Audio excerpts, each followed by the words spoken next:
So dear student, आज हम लोग बात करने वाले हैं लेंस मेकर इक्वेशन के बारे में। काफ़ी सारी जो मिसकॉन्सेप्शंस होते हैं लेंस के बारे में, ये इसमें हमारे क्लियर हो जाएंगे। मैं आपके सामने ये फॉर्मूला रखता हूँ 1/f इज इक्वल टू, देखिए हम लोगों ने स्कूल में ये पढ़ा था 1/v माइनस 1/u, तो इसको हम लोग बोलते हैं लेंस इक्वेशन या फिर लेंस फॉर्मूला। ठीक है, अभी हमें बात करना है लेंस मेकर्स इक्वेशन के बारे में। तो ये क्या होता है उसको समझ लो।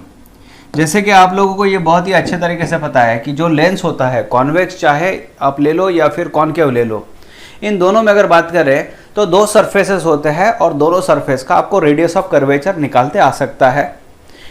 या तो रेडियस ऑफ कर्वेचर पॉजिटिव होता है या निगेटिव होता है, या फिर दोनों निगेटिव या फिर दोनों पॉजिटिव, ये डिपेंड होता है उनके कर्वेचर पर।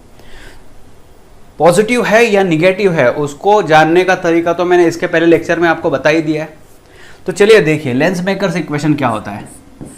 1/f इज इक्वल टू, यहाँ पर बहुत अच्छे तरीके से समझ लो, यहाँ लेना है refractive index of lens with respect to क्या, तो विथ रिस्पेक्ट टू एयर या फिर विथ रिस्पेक्ट टू मैं बात कर दूंगा वैक्यूम, ये एब्सोल्यूट वैल्यू लेना है, डिवाइडेड बाय वो लेंस जो है उसके लेंस के सराउंडिंग में कौन सा मीडियम है, ये बहुत इंपॉर्टेंट होगा।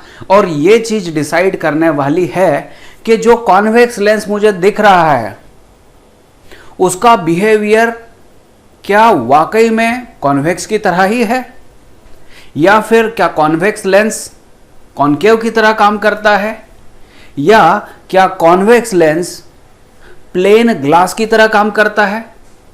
ये हमें जो बताने वाली चीज है वो है रिफ्रैक्टिव इंडेक्स ऑफ मीडियम। तो जो सराउंडिंग है उसका refractive index with respect to vacuum आप ले लो। अभी मैं तो यहां पर देखिए वैक्यूम के बारे में बात कर रहा हूं, लेकिन जितने लेंस वाले क्वेश्चंस है हम लोग यहाँ एक्सपेरिमेंटली परफॉर्म करते हैं तो गारंटेड होता क्या है, वैक्यूम की जगह पर होता है एयर। तो यूजुअली जो मैंने इसके पहले भी आपको बता दिया था कि आप वैक्यूम की जगह पर कंसीडर करके चल सकते हो विथ रिस्पेक्ट टू एयर, तो इसमें कोई दिक्कत वाली चीज नहीं है। विथ रिस्पेक्ट टू एयर भी लिया तो यहां पर क्या आएगा, तो यहां पर आ जाएगा 1 डिवाइडेड बाय, देखिए radius of curvature 1 minus radius of curvature 2। इसको अच्छे तरीके से आपको समझ लेना है। तो ये फॉर्मूला है हमारे पास लेंस मेकर्स इक्वेशन वाला। हमें कितनी फोकल लेंथ चाहिए उसके हिसाब से हमें जो चीजें डिसाइड करनी होती है वो होती है कि रेडियस ऑफ कर्वेचर क्या है, R1 R2 आप डिसाइड कर सकते हो, उसके हिसाब से फोकल लेंथ बनेगा। लेंस का मटेरियल कौन सा यूज करना है, सराउंडिंग तो काफ़ी हद तक काफ़ी सारे क्वेश्चंस में ये होने वाला है कि जो लेंस का सराउंडिंग होता है वो यूजुअली एयर ही होता है, तो कोई प्रॉब्लम नहीं आएगा, वहाँ पर आपको वैल्यू 1 मिल जाएगी। चलो इसको और अच्छे तरीके से समझो। मैं यहाँ पर एक लेंस दिखा देता हूँ।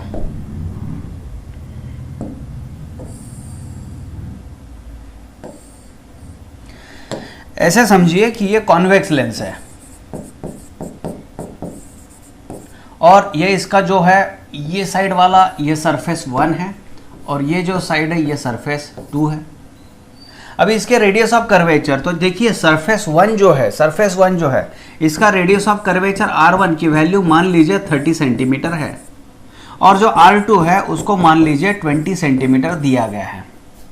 हालांकि ये इंफॉर्मेशन सिर्फ दी गई है और जो मटेरियल है this is made up of glass, तो जो लेंस बना है ये बना है ग्लास से, तो रिफ्रैक्टिव इंडेक्स ऑफ ग्लास मान लो दिया है 1.5। इतनी सारी चीज़ें दी गई है। अभी मुझे पता करना है कि ये जो लेंस बनाया गया है इसकी फोकल लेंथ क्या है। यहाँ पर R1 और R2 का इस्तेमाल करते समय एक चीज़ को बहुत अच्छे तरीके से ध्यान में रखना पड़ेगा, वो है उसके साइन कन्वेंशन के हिसाब से आने वाला पॉजिटिव और निगेटिव साइन। तो यहाँ पॉजिटिव निगेटिव साइन के बारे में अगर बात करूं तो सरफेस 1 जो मुझे दिख रहा है इसका सेंटर ऑफ कर्वेचर यहाँ से राइट में होगा। तो अगर देखिए कर्वेचर अगर फॉर्म करते हैं तो इसका सेंटर तो इधर होना चाहिए, क्योंकि अगर सेंटर पे मैं कंपास डाल देता हूं तो ही मुझे ये सर्कल निकालते आ सकेगा।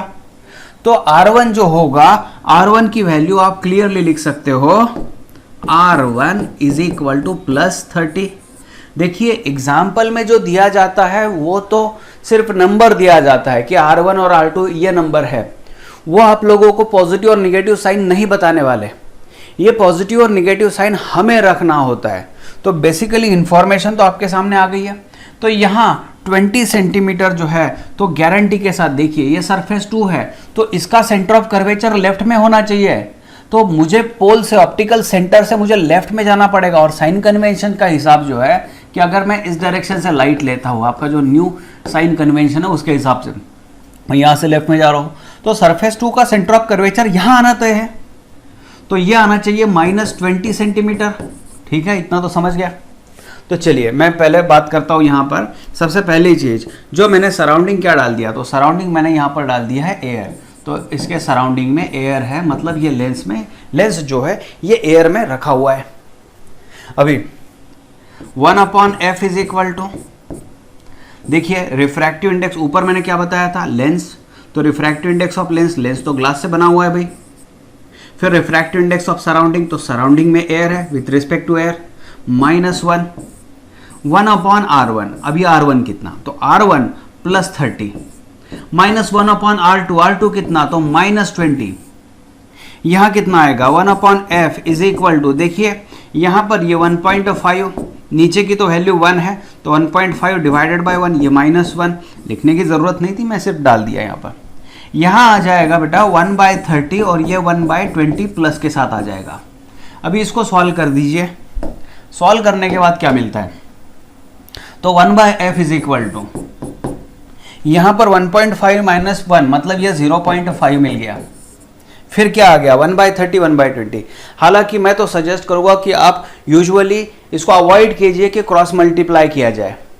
इसको कॉमन बेस लाइए। कॉमन बेस कितना, तो मुझे दिख रहा है 60, मतलब 2/60 प्लस 3/, अगर 60 करें तो चलेगा क्या, देख लीजिए। 3/60, ठीक है, और यहाँ पर 2/60, यह आ जाएगा 0.5, फिर 5/60।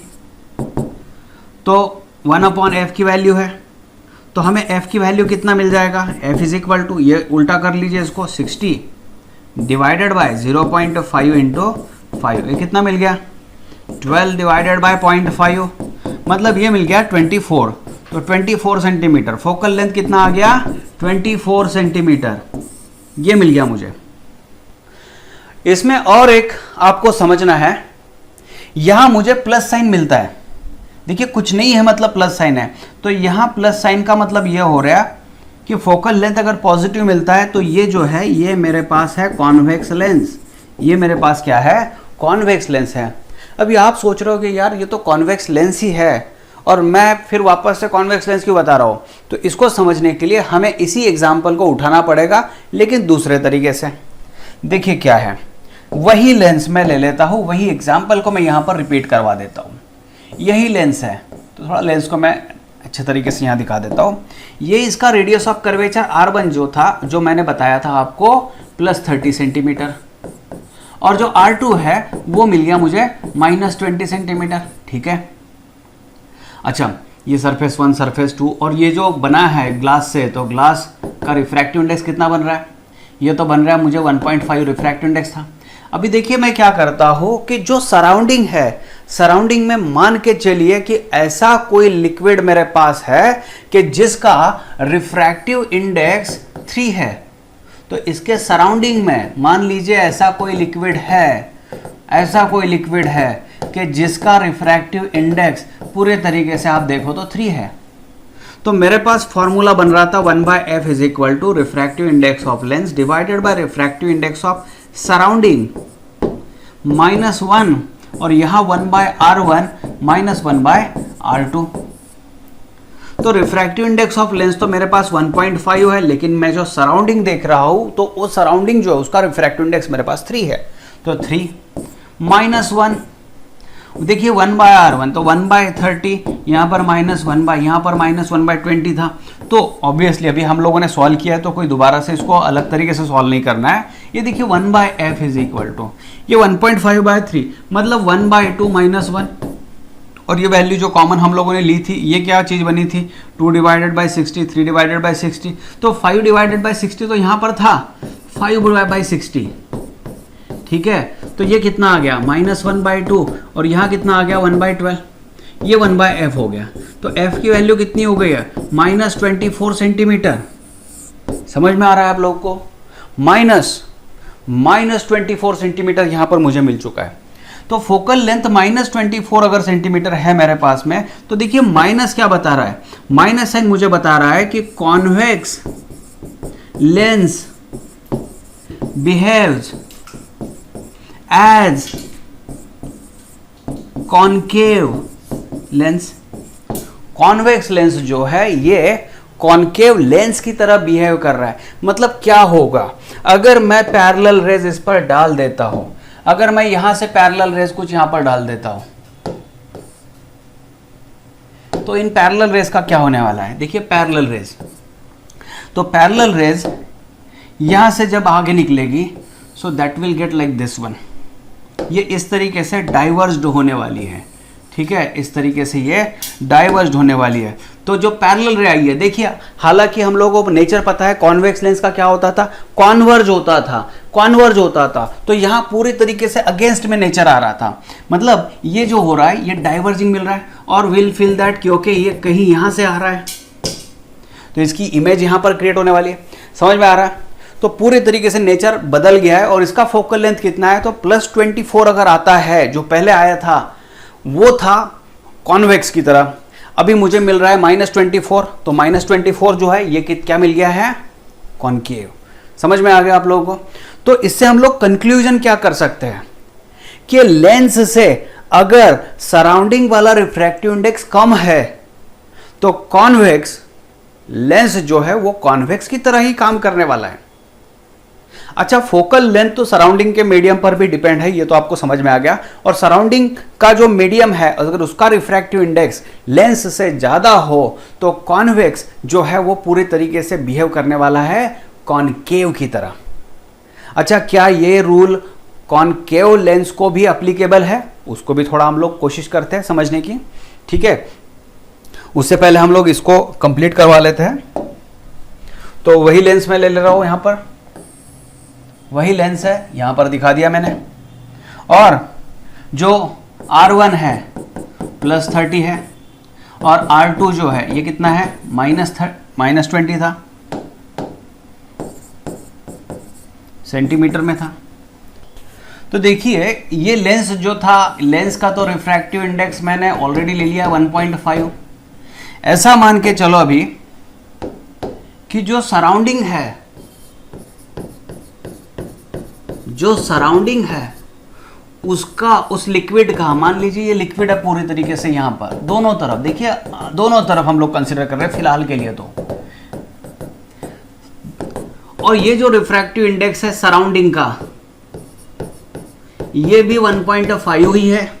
तो होता क्या है, 1/f इज इक्वल टू, देखिए refractive index of lens 1.5, refractive index of surrounding 1.5 आ गया यहाँ पर दिए हुए कंडीशन के हिसाब से, और यहाँ पर 1/R1 - 1/R2। हालांकि ये वैल्यूज रखने की फिलहाल जरूरत नहीं, क्योंकि देखिए 1.5 डिवाइड बाय 1.5 ये 1 हो गया, 1 - 1 0 हो गया, एनीथिंग, तो यहाँ पर 0 हो गया। तो टोटल तरीके से 0, 1/f इज इक्वल टू 0। इसका मतलब f मिल रहा है मुझे इन्फिनिटी। फोकल लेंथ कितना मिल रहा है, इन्फिनिटी। तो क्या होने वाला है, जो पैरेलल रेज यहां पर इंसिडेंट होने वाली है इस लेंस पर, मान लो ये पैरेलल रे है, तो होगा क्या, ये पैरेलल रे अनडेविएटेड सीधा के सीधा निकल जाएगी। कहां तक निकलने वाली है, तो जैसा मैंने आपको बोल दिया इसका फोकल लेंथ जो है इन्फिनिटी पर है, तो कहां मिलने वाली है, ये इनफाइनाइट लेंथ पर जाकर मिलने वाली है, मतलब मिलने वाली नहीं है। इसी को अगर आप बात करोगे तो क्या होता है कि लेंस तो रखा है, आपने कभी देखा है प्लेन ग्लास अगर है तो, और इंसिडेंट नॉर्मल अगर रे है तो वो एज इट इज जा रही है। देखिए मैजिशियन लोग काफी बार इस चीज का इस्तेमाल करते हैं। वो क्या करते हैं, देखिए किसी ग्लास के अंदर अलग अलग 2-3 लिक्विड्स को डाल देते हैं, और ये 2-3 लिक्विड को डालने के बाद कोई एक रॉड जो होता है, वो रॉड इस तरीके से इसके अंदर डाल देते हैं। अभी ये जो रॉड है, मान लीजिए इसके अंदर अलग अलग लिक्विड है, इसके अंदर कोई एक लिक्विड है, ये रॉड मुझे दिख रहा है, दूसरा कोई लिक्विड है यहां पर दिख रहा है, तीसरा कोई लिक्विड है, ठीक है, ये कुछ अलग अलग लिक्विड मैंने ले लिया। तो इसको समझ लो, मान लीजिए कि ये बीच में जो लिक्विड मैंने डाला है, इसका रिफ्रैक्टिव इंडेक्स और इसका रिफ्रैक्टिव इंडेक्स अगर मैच हो जाता है तो यहां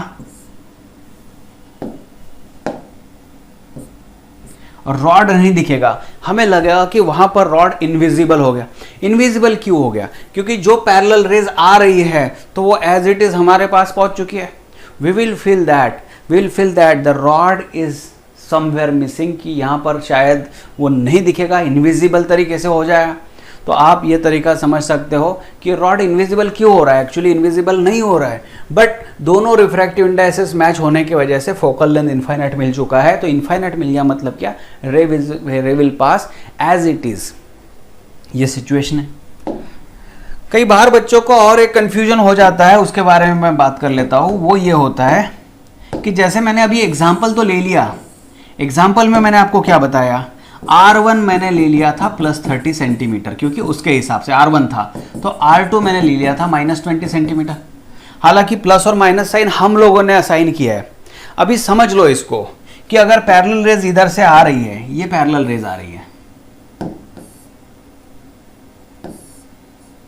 तो ये पैरेलल रेज जो आ रही है कहां कन्वर्ज होगी? तो जहां कहीं कन्वर्ज होने वाली, मान लीजिए यहां पर, तो ये फोकल लेंथ तो मुझे मिल चुका है। जैसे कि फोकल लेंथ, ये प्रिंसिपल फोकस, तो फोकल लेंथ हम लोगों को शुरुआत में कितनी मिली थी? +24 सेंटीमीटर, क्योंकि हम लोगों ने सराउंडिंग क्या ले लिया था, एयर, और इसका जो रिफ्रैक्टिव इंडेक्स था 1.5। ठीक है, ये तो सबको समझ रहा है। अभी अगर मैं ऐसा करता हूँ कि उसी लेंस को कुछ इस तरीके से देखता हूँ, उस लेंस को मैंने रख दिया उल्टा मतलब क्या कि R1 जो है वो ले लिया मैंने 20 और R2 जो है मैंने ले लिया 30। मतलब क्या हो रहा है कि लेंस ऐसा था तो ऐसे की जगह फिर ऐसा रख दिया। ये समझ रहा है आपको? जो सरफेस इधर था, सरफेस जिसको मैं 1 बोल रहा था, वो भी इस साइड में चला गया। लेकिन हो क्या रहा है, देखो, जो सरफेस अभी ये सरफेस मेरे लिए 1 है और ये सरफेस मेरे लिए 2 है। सरफेस 1 का रेडियस अगर आप बात करो तो इसका जो सेंटर है वो राइट में है, तो सेंटर में राइट है, तो सेंटर राइट होने की वजह से रेडियस ऑफ कर्वेचर पॉजिटिव, तो मुझे ये नंबर पॉजिटिव मिल जाएगा। और जो सरफेस 2 है, इसका सेंटर ऑफ कर्वेचर लेफ्ट में चला गया। अगर लेफ्ट में है तो इसका रेडियस क्या आ गया? माइनस आ गया। अच्छा, इससे कोई दिक्कत होने वाली है क्या, वो समझ लो। 1/f is equal to mu 1.5 जो था सराउंडिंग -1 1/R1 अभी मुझे मिल गया है +20 -1 यहाँ पर मिल गया मुझे -30। तो इसको अगर आप सॉल्व करते हो, ये 0.5 हो गया। इसको देखोगे तो 1/20 + 1/30, ये भी चीज मैनेज हो गई है। तो 0.5 आपको इसका नंबर पता है 5/60 आने वाला था। तो 5/60 मतलब लास्ट में 1/f, तो f की वैल्यू अगर आप इसको सॉल्व करते हो तो ये भी 24 ही आने वाला है। तो अगर आप गलती से लेंस का रेडियस ऑफ कर्वेचर 30 वाला इधर रखते हो या फिर 20 वाला इधर रख देते हो तो उससे कोई फर्क पड़ने वाला नहीं है। अच्छा चलो, कॉनकेव के बारे में तो हम लोगों ने बात कर ली, कॉन्वेक्स के बारे में हम लोगों ने बात कर ली है। उसी तरीके से कॉनकेव कैसे काम करता है वो भी समझ लो आप। ये ऐसा है और यहाँ पर इसको देखिए उसी तरीके से जैसे आप लोगों ने अभी किया था ना सॉल्व, वैसे ही करना है। मान लीजिए ग्लास से बना हुआ है जिसका रिफ्रैक्टिव इंडेक्स कितना है? 1.5 है। सराउंडिंग को मैं एयर मान के चल रहा हूँ।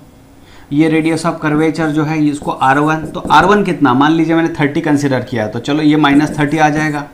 और ये R2 है तो R2 कितना? क्योंकि देखिए क्या हो रहा है, ये जो सरफेस 1 है, ये सरफेस 2 है।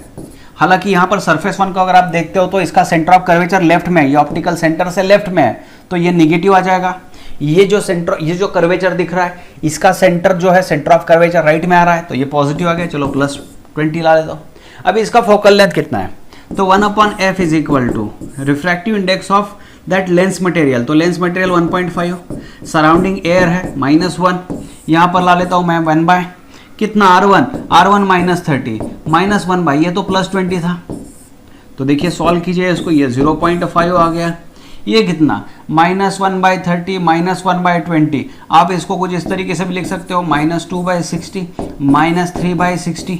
सही है क्या? देख लो, मैंने डिनोमिनेटर एडजस्ट करवा लिया। तो उससे हो क्या रहा है, 1/f is equal to 0.5 into ये -5/60, मतलब -1/12 आ गया, मतलब ये ये 1/2 मतलब -1/24। तो f की वैल्यू मुझे मिल गई -24। तो जो मुझे दिख रहा है कॉन्वेक्स कॉन्केव लेंस, तो वो यहां से निगेटिव मिल रहा है, मतलब कॉन्केव बिहेव्स एज कॉन्केव। समझ में आ रहा है आप लोगों को, concave behaves as a concave. लेकिन आप ये प्रूव भी करा सकते हो, देखिए अगर इसका सराउंडिंग में एयर की जगह पर कुछ ऐसा रख देता हो, मान लीजिए कोई मटेरियल है जिसका रिफ्रैक्टिव इंडेक्स 3 है, तो मुझे क्या करना पड़ेगा, यहाँ 1 की जगह पर 3 रखना पड़ेगा। समझ में आ रहा है? तो जैसे ही 3 आ जाता है तो आपको ये चीज़ समझ में आ रही है, 1.5 डिवाइड बाय ये आ रहा है तो 1/2 -1 आ रहा है। ये समझ गए आप लोग को, -1/2 आ गया तो यहाँ पर भी चेंज क्या हो जाएगा, -1/2 आ जाएगा, ये माइनस माइनस प्लस हो जाएगा, ये 1/24 तो +24। तो यहाँ हो क्या रहा है, जैसे ही मैं सराउंडिंग को चेंज कर दिया, तो concave lens behaves as convex lens.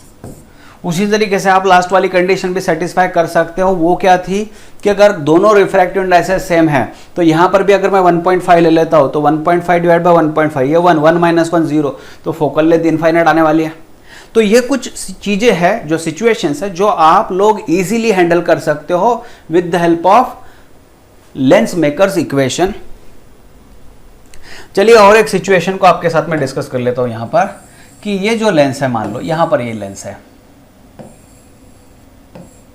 इसकी फोकल लेंथ है समझो r, इसको मैं बाय कॉन्वेक्स ले लेता हूं। चलो r1 is equal to r ले लेता हूं और r2 इज इक्वल टू भी मैं r ले लेता हूं। ये देने का तरीका होता है, लेकिन मुझे समझ में आ रहा है कि r1 is equal to plus r है और r2 is equal to minus r। समझ रहा है?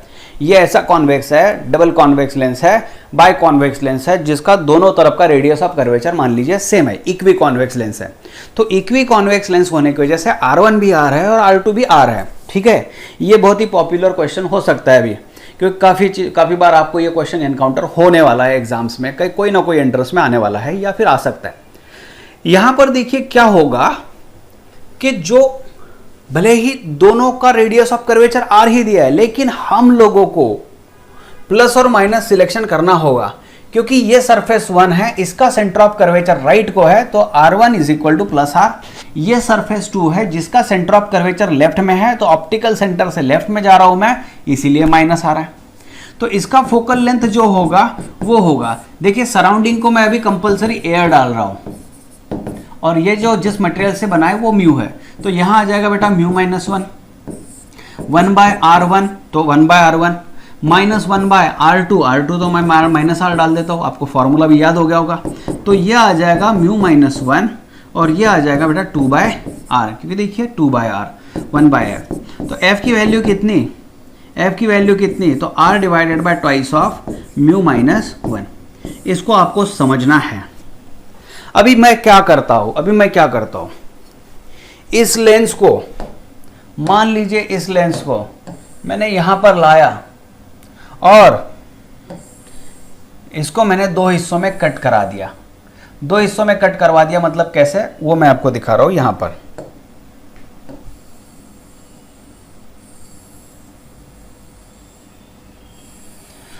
कुछ मैंने इस तरीके से इसको कट करवा दिया,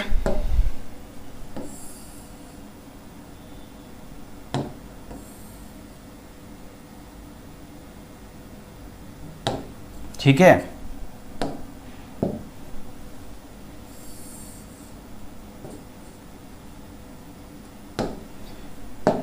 तो अभी हुआ क्या कि इस लेंस को मैंने 2 हिस्सों में कट करवा दिया। इसका जो फोकल लेंथ होगा उसको मान के चलते हैं f', तो इसका भी फोकल लेंथ कितना होगा f'। अभी शायद ये बच्चों का कंफ्यूजन हो जाए, तो लेकिन मैंने अभी आपको बताया था, आप लेंस को ऐसा रख रहे हो या फिर ऐसे रख रहे हो, तो उसकी फोकल लेंथ पे कोई फर्क पड़ने वाला है? कोई फर्क पड़ने वाला नहीं है। तो फोकल लेंथ f' कितना, तो 1/f' इज इक्वल टू, देखिए यहां पर म्यू -1।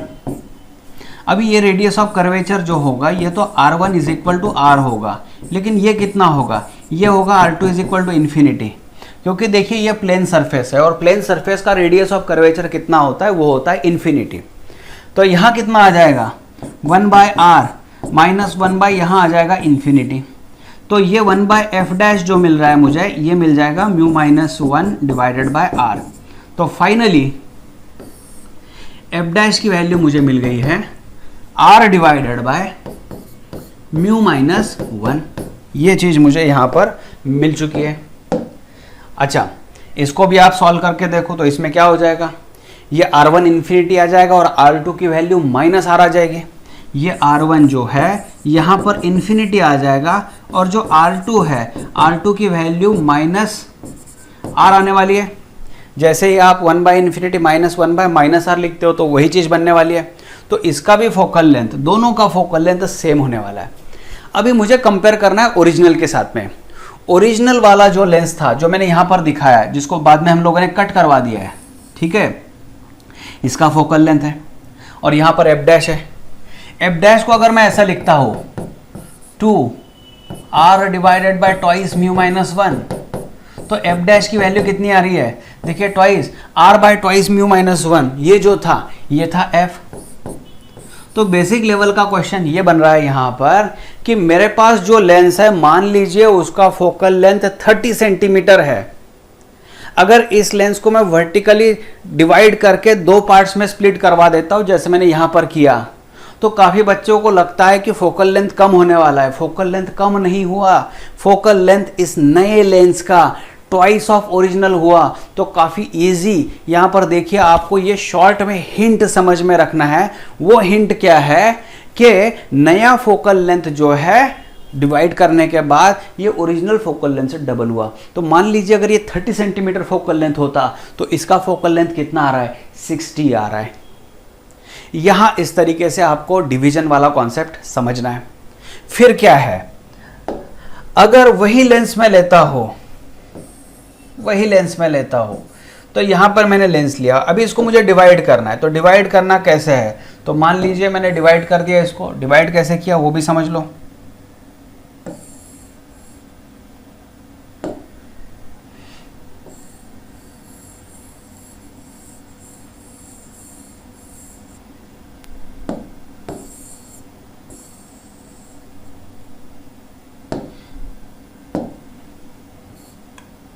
मैंने इसको डिवाइड कर दिया, दो पार्ट में स्प्लिट कर दिया इसको।